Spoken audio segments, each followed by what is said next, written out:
Right, he has spoken about intentions. You're right about that. You know, he's claimed to have ended wars.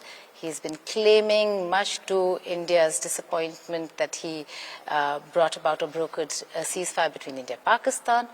And now he's looking at Russia, Ukraine, he's looking at Israel. Do you really think Trump is a peacemaker?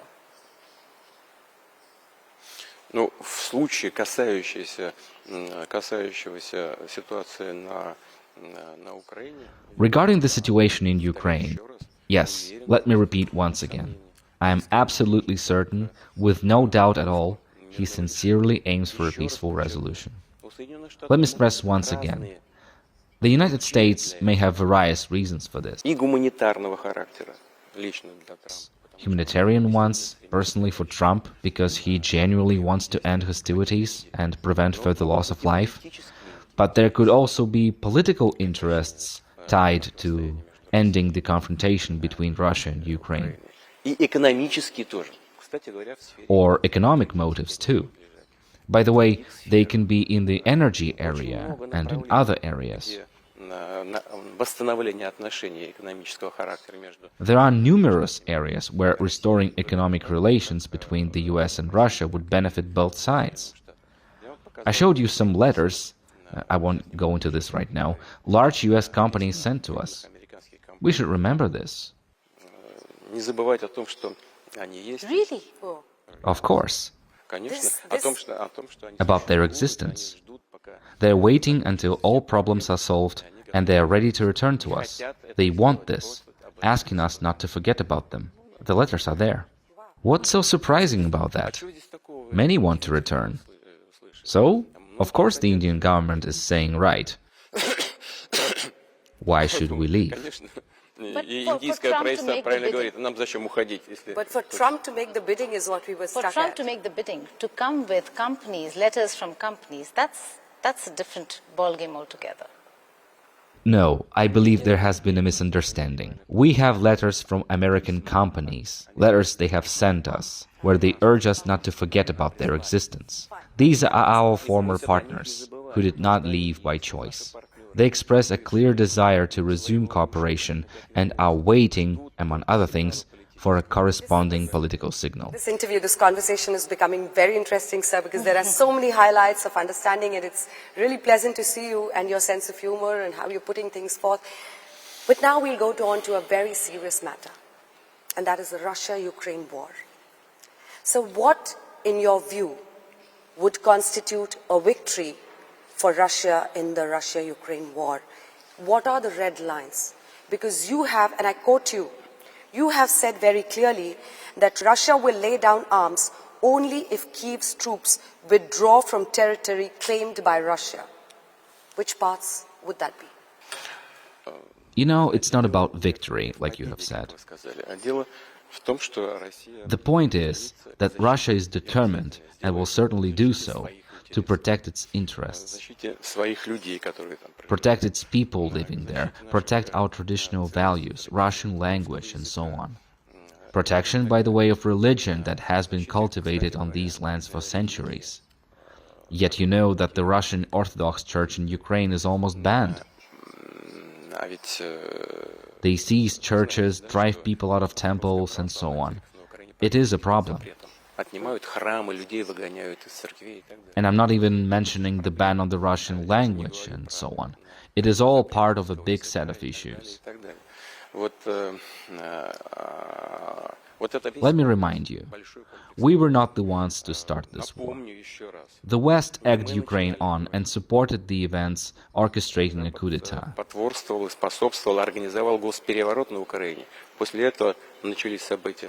That was the point that triggered the events in Crimea, followed by developments in southeastern Ukraine, in Donbass.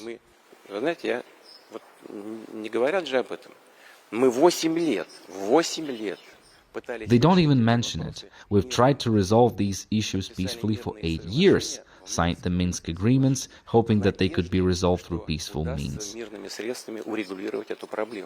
But Western leaders openly admitted later that they never intended to honor those agreements, signing them merely to allow Ukraine to arm itself and continue fighting against us.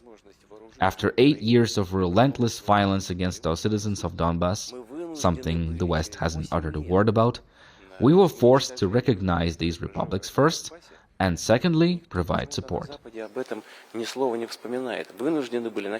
Our special military operation isn't the start of a war, but rather an attempt to end one that the West ignited using Ukrainians' nationalists. That's what is really happening right now. That's the crux of the problem. We will finish it when we achieve the goals set at the beginning of the special military operation, when we free these territories. That's all. So what is that goal? What is the end game for Vladimir Putin in Ukraine? I have said that already. Listen, we didn't recognize these self-proclaimed republics for 8 years. 8 years. They declared independence while we were trying to establish relations between the rest of Ukraine and those republics. But when we realized this was impossible, that they were simply being destroyed, we had no choice but to recognize them. And not just their existence on part of the territory, but within administrative boundaries established during Soviet times, then later under independent Ukraine after its independence, still within those administrative borders. And right away we told Ukraine, the Ukrainian troops, people don't want to live with you anymore. They voted in a referendum for independence. Withdraw your troops from there, and there won't be any military actions. No, they chose to fight instead. Now they have pretty much fought themselves into a corner. All this boils down to one thing. Either we take back these territories by force, or eventually Ukrainian troops withdraw and stop killing people there. Just one last question, Geeta, before we move to the other one. Just one last question, sir. March 8, 2014, during the annexation of Crimea, you were addressing the Federation Council, and you said, Kyiv is the mother of all Russian cities. What did you mean? Here I haven't made up anything. Historically, this is how it was said. Originally, the Russian state was formed from several centers. The first capital, according to history, was in Novgorod in the northwest. Later, the federal status moved to the city of Veliki Novgorod, and then it moved to Kyiv. This was ancient Rus, and since then, Kyiv has been known as the mother of all Russian cities.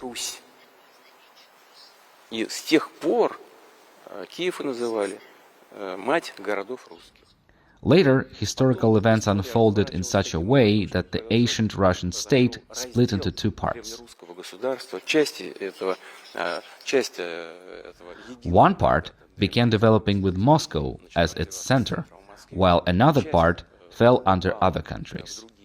For instance, the part with Kyiv, along with some other lands, these parts first formed a state with Lithuania, subsequently merged with Poland, forming the Polish-Lithuanian Commonwealth. Thus, this part of the ancient Russian state ended up in Poland, and by the 17th century, it sought to return back to Russia. Right. President Sir, the fact that, you're mentioning the history, and it brings me to what I did when the conflict was underway. I had traveled to Donetsk, I traveled to Luhansk, Zaporizhia, Kherson, and most of the people over there are Russian speaking. They speak Russian language. They were very disappointed with Kyiv that it was banned in eastern Ukraine. But they were also a little shocked that how is Putin doing this to us? We are his people. A lot of women I spoke to were in shock. So what do you have to say to people in eastern Ukraine who actually have families in Russia, who on a daily basis move from Ukraine to Russia? So what do you have to say to them? The answer is quite straightforward. These individuals presumably resided in those parts of Ukraine, specifically in the areas of the Lugansk and Donetsk region, that remained under the control of the Kyiv authorities at the time. Meanwhile, That part of the Lugansk or Donetsk region outside their control was being subjected to intense military action by the Kiev authorities. We were consequently forced to extend support to those areas that had declared independence. That is the first point. Secondly, we provided people with an opportunity to express their will in an open referendum. Those who believed it was in their interest to join Russia voted accordingly. Those who did not were free to leave unhindered for other parts of the Ukrainian state. We have never placed any obstacles in the way of that choice. So what do you make of President Zelensky? He was promised NATO, the European Union promised him EU. Nothing really happened. Was NATO ever on the table for Ukraine? When this gentleman came to power, he declared that he would pursue peace at all costs, using every means possible, without sparing even his career. But now we see things differently. He follows the same pattern as his predecessors, putting the interests of a narrow nationalist group, particularly radical nationalists, ahead of those of the people. Essentially, he is addressing their concerns rather than those of the nation. This regime's mindset truly resembles a neo-Nazi regime, because extreme nationalism and neo-Nazism are almost indistinguishable concepts. Today, undeniably, military action dominates their approach. However, they haven't achieved much success here either. I have already said before that what matters most for them is realizing that the best way to resolve the problems is through peaceful negotiations.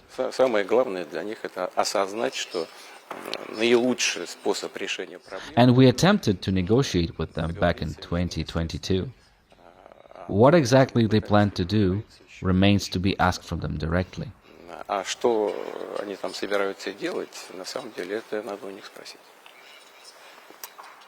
That'll be interesting to see what they have to say on that and how this peace process goes forward. But sir, you've always said that the eastward expansion of NATO is your real concern.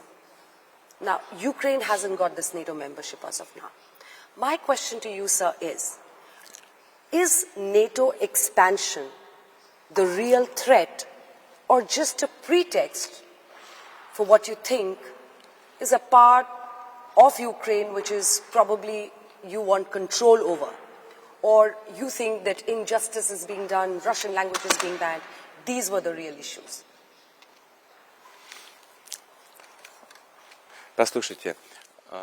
Listen, NATO is another matter altogether. The Russian language, Russian culture, religion, and even territorial issues. These are very important topics. One subject. NATO is something entirely different. We don't demand anything exclusive for ourselves here. First of all, there are general agreements that the security of one state cannot be guaranteed by undermining the security of others. This idea might seem somewhat obscure, but I'll explain it simply. Each country, including Ukraine, has the right to choose its own means of defense and ensure its own safety. Correct? Absolutely correct. Do we deny Ukraine this? No. But it's not acceptable if done at Russia's expense. Ukraine believes it would benefit from joining NATO. And we say, that threatens our security. Let's find a way to secure yours without threatening us.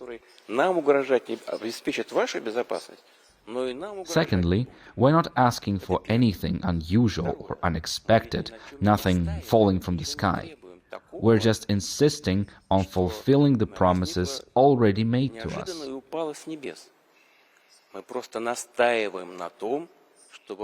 These weren't invented yesterday.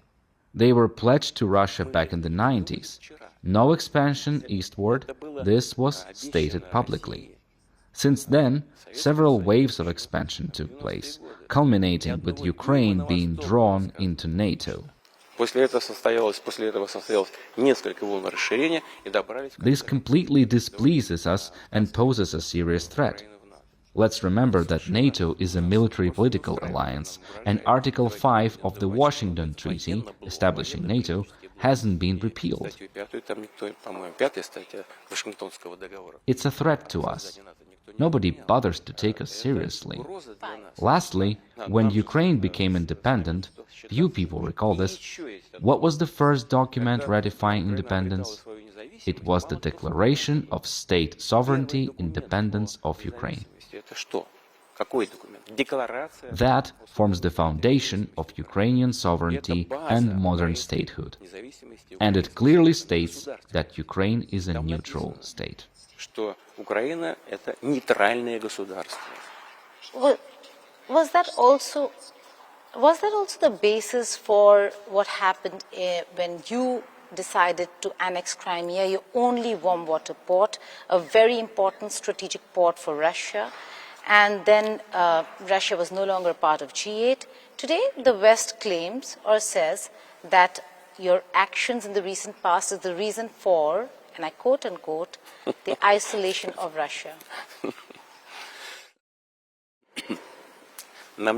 We didn't need to seize that important port in Crimea because it was ours already.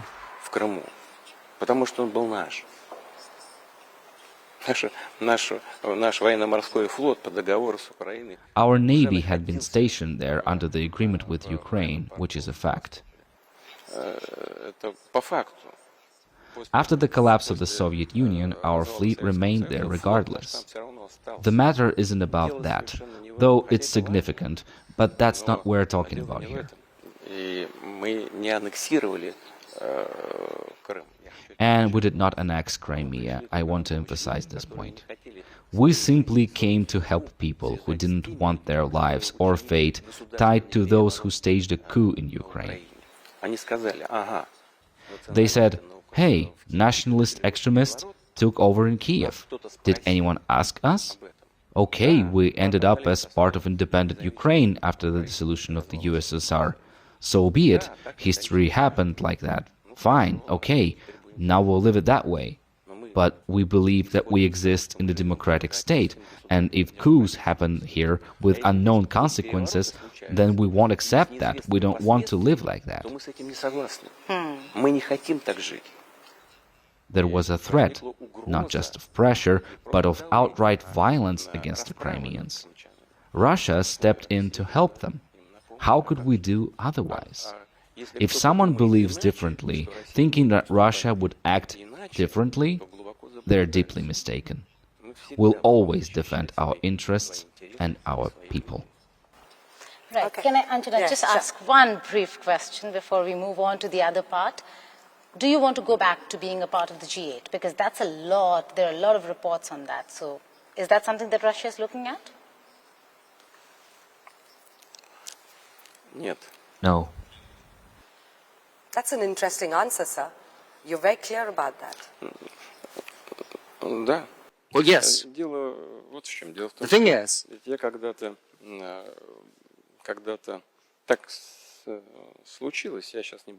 well, I'm not going into detail, but I basically stopped going to these meetings back in the past.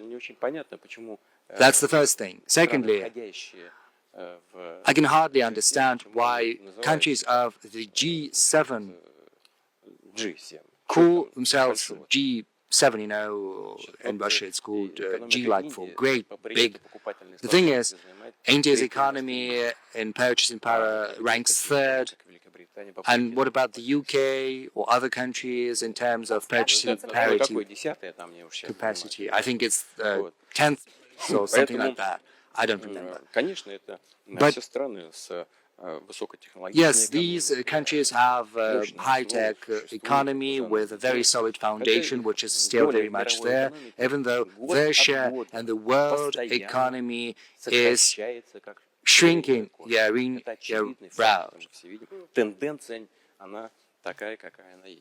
inexorably. And the trend is there, and it's going to persist, apparently.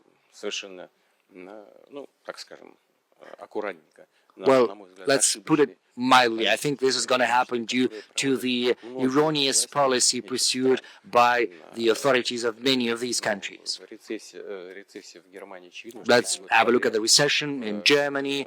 It's very much there for the third year in a row. France is in a very difficult spot right now on the brink of recession, and the same applies to other leading European economies. But that said, the G7 is still an important platform.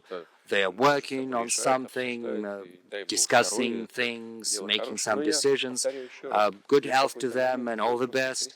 But, at a certain point in time, I simply stopped going to these meetings, and it was not due to developments in Ukraine. These were due to other events, other developments. I'm not going to go into detail right now. And, we informed our American counterparts on that. And Sir, you informed them in this meeting, during this meeting? Wow. This meeting in particular. With Mr. Witkoff? Yes, we mentioned this topic. Oh, that's a very important aspect to it. But you have visited China. Well, I don't think that is that important, but if you think so. Okay, sir. So coming back to, I just want to put it in perspective before we go ahead. So you're just telling us that in your recent meeting with Mr. Witkoff, it was offered to you that you could make it back to G8, and you categorically said that you are not interested. Okay. No, this topic simply came up. I explained it to Mr. Witkoff why I had stopped visiting G8 meetings in the past. Well, there was no proposal. No proposal came, but we simply broached the subject, and I remembered that point in time when I stopped coming. That was back in 2012, after the presidential elections in the Russian Federation. Then I came at a certain point in time, and then I didn't. Well, it's a platform. Okay, very well, let it work further. But, other big associations are coming up, like BRICS, the SCO, and the G20 is still active, and we are participating in all of these formats. We don't have any objections against all of that. But, let's have a look at another aspect. What is the current state of affairs in relations between Russia and the EU? They're not normal. So imagine I go to the G8. How am I supposed to be talking to the members of the G8 if they don't want to talk to me? What am I supposed to do there? Well, we'll probably talk about that later. 3 points you've just made. Number one, you're saying that countries like India, whose growth rate is far exceeding a lot of European countries, need to just calm down and understand how things are moving. The other thing you say is that organizations like probably G7 are losing their relevance, and what do I do there if they don't want to talk to me? But the third thing also you mentioned is BRICS. Now, my question to you, sir, is there a new world order falling in place? Because you're not going to G7, but you just visited China, and you're about to visit India. Russia, India, China, RIC, BRICS, SCO, Global South. What do you see as the new power center in the multipolar world?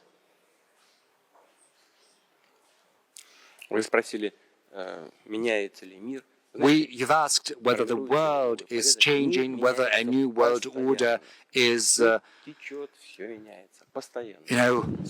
in the stage of configuration. Well, the thing is, the world is constantly changing. Everything passes, everything changes, but right now the rate of these changes has skyrocketed, and we can feel that, we can see that. I mentioned that before. The thing is, we are witnessing global economic shifts and changes. They are not related to the developments in Ukraine or elsewhere where conflicts are happening. I think we can spend another hour speaking about that. It would give me great pleasure, but unfortunately, your audience, they're going to be bored with our deliberations on the subject. But the fact remains the fact. New centers of development, rapid development, Это страны глобального strong development are happening. They are forming in the global south in particular. Южная I Азия. refer to South Asia. Индия, не только Индия. And not just India, but also Indonesia is on the ascendancy. I think it's almost 300 million people, not 1.5 billion as in India, but still this is a rapidly developing country. The same goes for Africa, which is developing rapidly, and this development is going to pick up because there are young people living there, and theirs is the future, and they will seek a higher standard of living. So this is inevitable. The rate of changes in the global economy is only going to grow further. Incidentally, we often hear that recently Russia is readjusting, recalibrating its ties with the global south or with Asia. Well, This picture for me to say Peter, that we wanted we've been to doing show that the since president 2000. because President Sir, this picture actually ruffled a lot of feathers across the world. The Russia and the Vladimir China. Putin, Xi Jinping, and Narendra Modi, 3 nation heads together, and people were going all over social media and America. But even if we look at that picture, President Sir, how do you have these alternative blocs and how can they become a real force if there are fundamental unresolved issues between key member states in that bloc?